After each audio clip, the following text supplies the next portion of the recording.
दर्शक सतलोक वार्ता चैनल पे आपको स्वागत है। मकर संक्रांति आने वाला है, 14 तारीख को होने वाला है। इस मकर संक्रांति के दिन आप अगर एक चीज खाओगे तो आप भिखारी बन जाओगे, और दूसरा ऐसा कुछ साधारण चीजें आप घर पे लाके खाओगे तो आप अमीर बन सकते हो। आपका घर धन सोने चांदी में भर सकते हैं। ऐसा क्या चीज है जो आपको जानना जरूरी है, और आपको उस नियम को पालन करना है, और उस चीज को जो आपको भिखारी बना देगा उस चीज को आपको छोड़ना है। बहुत बड़ी इंपॉर्टेंट वीडियो है, इसीलिए मैं आपसे रिक्वेस्ट करूंगा कि इस वीडियो को आप स्किप ना करें और अंत तक देखें। दो कथावाचक, एक है अनिरुद्ध आचार्य जी और एक है देवकीनंदन ठाकुर जी। ऐसा इंपॉर्टेंट वीडियो उन्होंने बनाया और उन्होंने बताया, आज उनकी जबानी से हम आपको सुनाएंगे। आप वीडियो को अंत तक देखें और जरूर चैनल को सब्सक्राइब करें, क्योंकि ये आपकी एक जिंदगी का सवाल है। क्यों हम गरीब है, कैसे हम अमीर बन सकते हैं, कैसे हम सुखी हो सकते हैं, कैसे हमारे जीवन से दुर्भाग्य हट सकते हैं, इस वीडियो में पूरी जानकारी आपको दी जाएगी।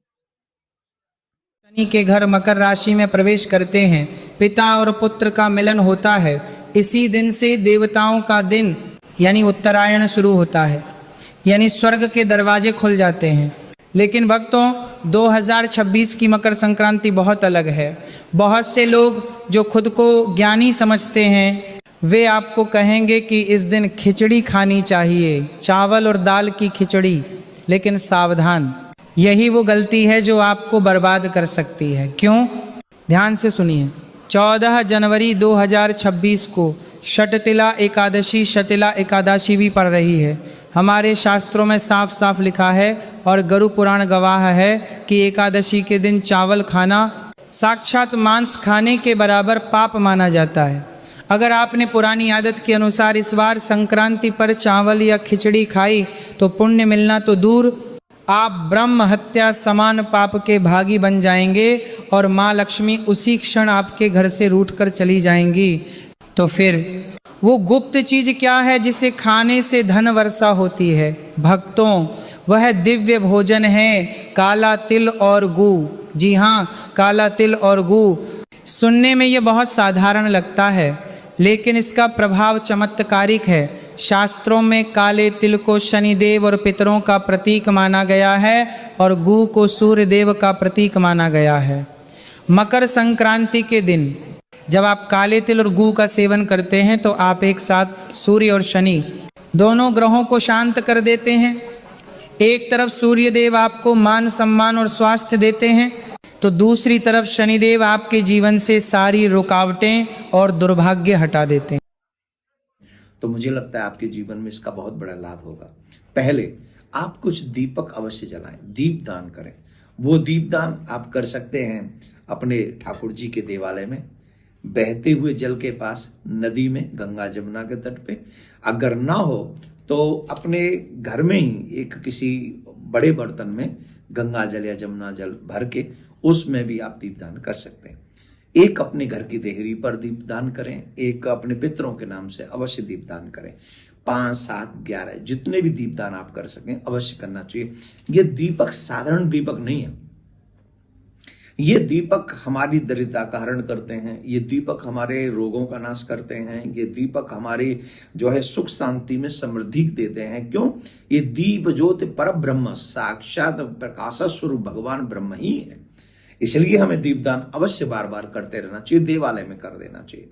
और एक विशेष बात मैं बताऊं, मकर संक्रांति के दिन जरूरतमंद लोगों को आप अवश्य सप्त अन्न अवश्य दान करें। 7 प्रकार का अन्न आप अवश्य दान करें, क्योंकि ये 7 प्रकार का अन्न जो है वो हमारे जीवन के तमाम जो हमारे मन में भ्रांतियां बनी रहती हैं, हमारा पाप बढ़ जाता है, या हमारे मन में अशांति बढ़ जाती है, या धन की कमी आ जाती है।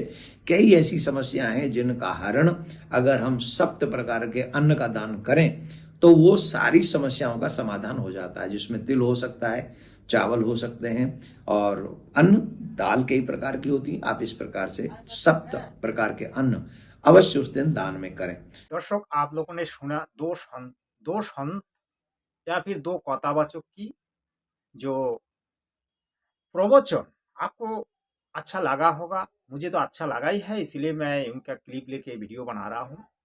और दर्शक को मैं यही कहूँगा कि देखिए, हम जात पात को भूल के हम सनातन धर्म वाले आज सभी हिंदू हिंदू भाई कहेंगे, और हमारी जो नियम मर्यादा है उस नियम मर्यादा को पालन करेंगे। आज देखिए, बांग्लादेश का कुछ समाचार आपने सुने होंगे। बांग्लादेश में क्या हो रहा है, हिंदू निधन हो रहा है, हिंदू को वहां गोली करके मार रहा है, जला दे रहा है, हत्या कर रहा है। तो आज हिंदू हिंदू भाई होने का जो नारा आ रहा है, सबको उस सूत्री के नीचे आना है। और हमारी जो परंपरा है उस परंपरा को मान सकते हो आप, मानो, नहीं मानो तो नहीं मानो, मैं जबरदस्ती नहीं करूंगा, क्योंकि कुछ नियम ऐसा है जो हमें मान के चलना चाहिए। और हमारी जीवन कुछ नियम के अनुसार नहीं चलेगा तो वो जानवर की जीवन हो जाते हैं। जैसे एक जानवर का कोई नियम नहीं होता है, वैसा अगर हम नियमों को पालन नहीं करेंगे तो हम भी एक जानवर जैसा ही है।